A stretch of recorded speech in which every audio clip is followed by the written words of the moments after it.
Abu Hanifah lahir dari keluarga pedagang. Ayahnya bernama Sabit, pedagang sutra yang masuk Islam masa pemerintahan Khulafaur Rasyidin. Kakek Abu Hanifah, Zuhti, adalah tawanan pasukan Muslim saat menaklukkan Irak. Setelah dibebaskan, Zuhti mendapatkan hidayah dan masuk Islam.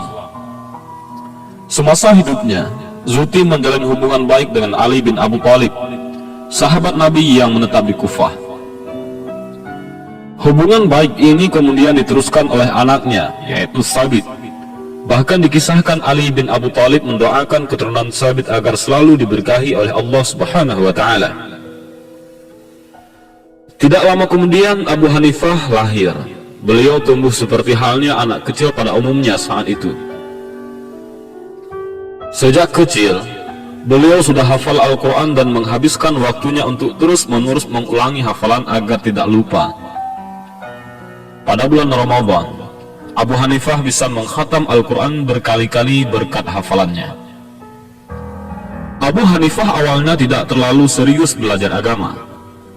Belajar agama hanyalah sambilan, bukan tujuan utama beliau. Sebahagian besar waktunya dihabiskan untuk berdagang di pasar. Maklumlah, beliau memang keturunan pedagang. Keseriusan belajar agama timbul setelah bertemu Asy-Sya'bi, seorang ulama besar saat itu. Asy-Sya'bi menyarankan agar Abu Hanifah memperdalam ilmu agama dan mengikuti halaqah ataupun pengajian para ulama.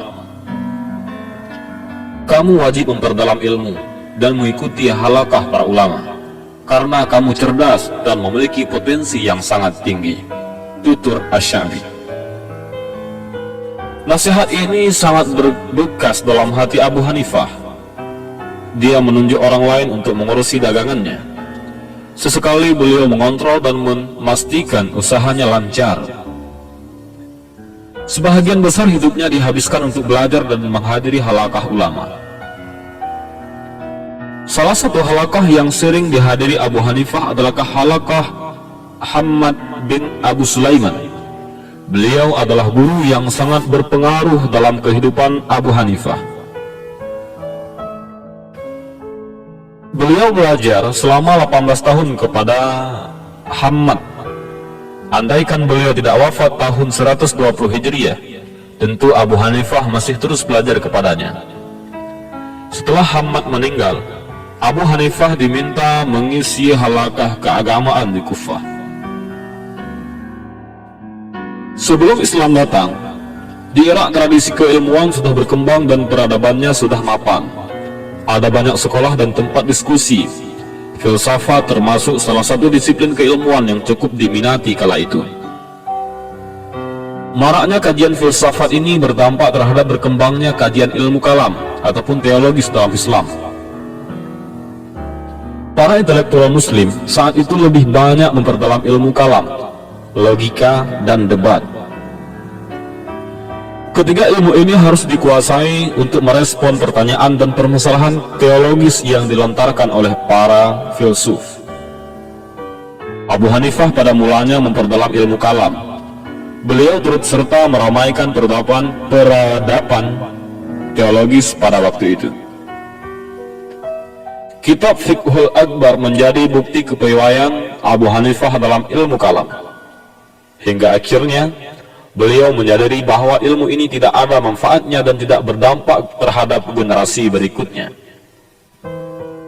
Dalam pandangan beliau, ilmu fikih adalah ilmu yang paling bermanfaat dan sangat berguna bagi masyarakat. Sejak saat itu, Abu Hanifah mulai memperdalam ilmu fikih dan belajar langsung kepada ulama yang ahli di bidang fikih di Irak. Abu Hanifah termasuk ulama yang terbuka. Beliau mau belajar dengan siapapun. Sejarah menunjukkan bahwa beliau pernah belajar dengan tokoh Mu'tazilah dan Syiah. Meskipun demikian, Abu Hanifah tidak fanatik dengan pemikiran gurunya, sekalipun pernah belajar dengan pembesar Syiah. Abu Hanifah tidak pernah mencaci maki dan menjelekkan sahabat Nabi. Sa'id bin Abu Arurah mengatakan, "Saya pernah menghadiri kajian Abu Hanifah dan dia memuji Utsman bin Affan. Saya tidak pernah sebelumnya mendengar orang memuji Utsman di Kufah. Keterbukaan Abu Hanifah terhadap berbagai macam aliran ini tidak terlepas dari pengaruh kondisi sosial keagamaan yang mengintari kehidupannya. Beliau hidup di tengah masyarakat yang plural dan beragam. Di sana tumbuh berbagai macam aliran keagamaan dan keilmuan. Ada Syiah, Mu'tazilah, dan Khawarij. Karena sudah terbiasa hidup dengan kelompok yang berbeda, Abu Hanifah selalu berpesan kepada murid-muridnya agar selalu menjaga adab dan tutur kata ketika berhadapan dengan masyarakat, terutama orang yang berilmu. Pesan ini selalu disampaikan agar masyarakat bisa dekat dan tidak resah dengan pendapat yang disampaikannya. Abu Hanifah mengatakan, kalau kalian berada di tengah masyarakat dan dihadapkan sebuah permasalahan, jawablah sesuai dengan pemahaman yang berkembang di masyarakat.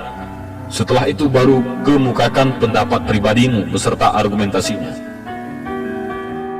Mengetahui aliran dan mazhab yang berkembang dalam sebuah masyarakat sangatlah penting. Supaya bijak dalam berpendapat, jangan sampai memaksakan pendapat pribadi terhadap masyarakat yang juga memiliki pandangan keagamaan tersendiri. Misalnya, kalau berada di tengah masyarakat mayoritas mazhab Syafi'i, jangan paksakan berpendapat mazhab Hanafi, begitupun sebaliknya.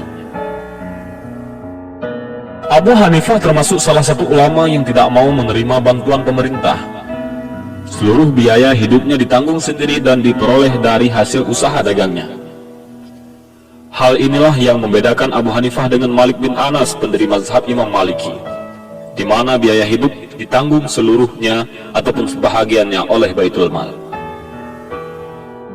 Abu Hanifah pernah hidup dalam dua kekuasaan dinasti Islam terbesar, Muawiyah dan Abbasiyah. Beliau memiliki pengalaman hidup di bawah kekuasaan Umayyah selama 5 tahun dan 18 tahun dengan Abbasiyah. Saat Bani Umayyah menguasai Irak, Abu Hanifah pernah ditawari jabatan hakim oleh Ibnu Hubairah, penguasa Irak saat itu. Tetapi Abu Hanifah menolak. Beliau tidak mau menjadi hakim pemerintahan Umayyah. Ibnu Hubairah tetap memaksa Abu Hanifah dan mengancam jika tidak dipenuhi keinginannya. Abu Hanifah tetap tegar dengan pendiriannya, hingga dia dihukum cambuk dan dipenjarakan. Saking kuatnya penderitaan Abu Hanifah, bekas cambukan itu tidak membuat hatinya luntur dan sedih. Malahan, tukang cambuknya letih sendiri dan merasa kasihan dengan kondisi Abu Hanifah. Tidak lama setelah itu, Abu Hanifah pun dibebaskan. Setelah dinasti Umayyah digantikan Abbasiyah, penguasa Abbasiyah menawarkan jabatan serupa kepada Abu Hanifah. Khalifah Abu Ja'far langsung menemui dan memintanya menjadi hakim. Abu Hanifah tetap seperti semula. Beliau tetap menolak jabatan itu. Abu Ja'far pun marah dan menghukum Abu Hanifah. Beliau dipenjara dan dicambuk berkali-kali. Ada yang mengatakan Abu Hanifah dicambuk 10 kali setiap harinya. Kondisi Abu Hanifah semakin lama menyedihkan. Beliau dikeluarkan dari penjara dan dilarang mengajar dan berfatwa. Tidak lama setelah dikeluarkan dari penjara, Abu Hanifah dipanggil Sang Pencipta. Dan Abu Hanifah meninggal pada tahun 150 Hijriah. Pada tahun itu pula pendiri mazhab Syafi'i, yaitu Muhammad bin Idris al-Syafi'i lahir. Ribuan orang mengantarkan Abu Hanifah ke tempat peristirahatan terakhirnya. Dan bahkan konon ada yang mengatakan yang bahwa ada sekitar 50.000 orang yang ikut mensolati Abu Hanifah, termasuk Khalifah Abu Ja'far sendiri. Wallahu a'lam bishawab.